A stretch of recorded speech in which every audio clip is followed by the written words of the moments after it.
Here we are,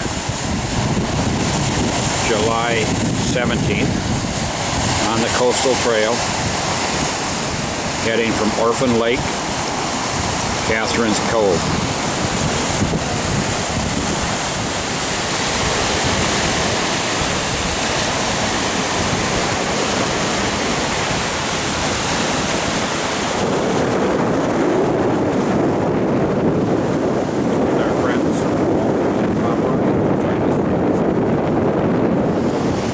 Trail over all these great boulders.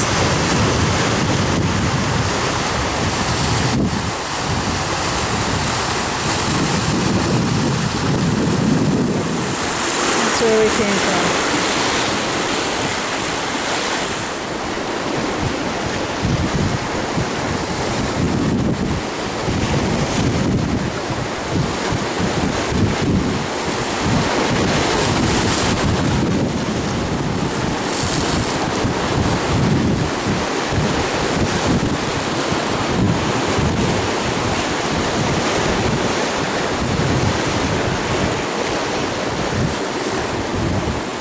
Walt and Lin, tell us where you're from. We are currently from Mechanicsburg, Pennsylvania, in south central Pennsylvania, but I hail originally from southern Michigan, where I grew up. And Lin? Originally from Minneapolis, Minnesota, but spent my time in the northern part of Minnesota. So what brings you to Lake Superior? The love of the lake. Knowing that Full Circle Mike and Kate are going around the lake and we have a chance to join them on the Puckasaw canoe area. Go ahead. Lake Superior has been part of my life really since a very young age. I had a wilderness experience at the age of 10 in the Porcupine Mountains and knew that keeping wildland wild and keeping Lake Superior clean and wild should be part of my life, and it has been. I lived on the shore of Lake Superior in Bayfield for 8 years and traveled the circle route 3 times. Canoed some parts of it, hiked some parts of it, and admire what Mike and Kate are doing now. It's kind of they're my alter ego. Yeah. Well, tell me, Walt, your history on this lake goes back to some of the really significant historical issues. Yes, it does. It goes back at least for the last historical 3 or 4 decades, shall we say. But in the early 1970s, when I moved to Duluth and then Bayfield, I got substantially involved in the reserve mining litigation against the Reserve Mining Company in Silver Bay, Minnesota. The organization I worked for, the Northern Environmental Council, was one of the chief environmental litigants. It was the first non-governmental litigant in that case. And trying to bring that case to fruition was a major part of my work in the early 70s. And I think still today, 40 years later, 30 years later, it's the longest environmental lawsuit in U.S. history, stopping the dumping of all of the taconite tailings into Lake Superior, 67,000 tons a day. As we used to say, the volume of and the weight of 30,000 automobiles every day. This lake would be much different today if that had not been stopped. Have you been following the new mining issues that are out now, the sulfide mines, Ely, the Keweenaw Peninsula, the Huron Mountains?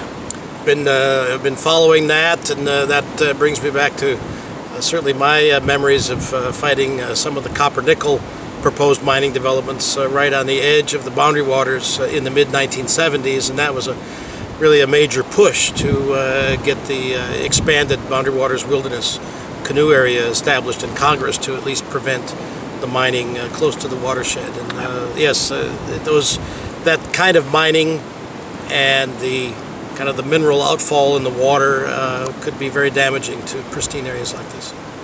And Lin, you worked the shore. I kind of hail more on the education end of things, and spent a lot of time teaching, worked at Northland College and helped children and people learn how to live in the wilderness, preserve the wilderness, and respect it for all that it can be so that we can continue to enjoy it as we are now today. How do you explain Lake Superior to the people that live around you in Pennsylvania? Oh, that's a hard one because they really have no knowledge of how big the lake is. how important it is to the whole ecosystem of this area and of the whole U.S. That's a hard one. We try to do it with statistics, telling them how big it is, how wilderness it is, how rugged it can be, and how special it can be.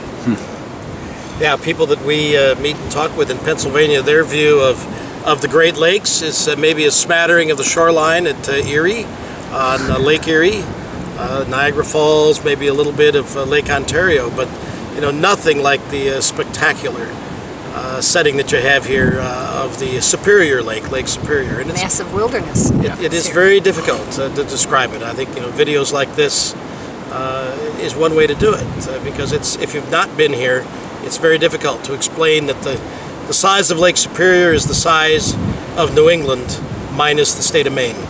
The 5 great New England states is the same size as all of Lake Superior. It is so amazing, and as we walk around it, even we see that the people who live here simply have a glimpse of the portion of the shoreline they're on. It's very hard to get your arms around this, and yet when we tell people if you put all the fresh water in the world into 10 glasses, one of them is Lake Superior.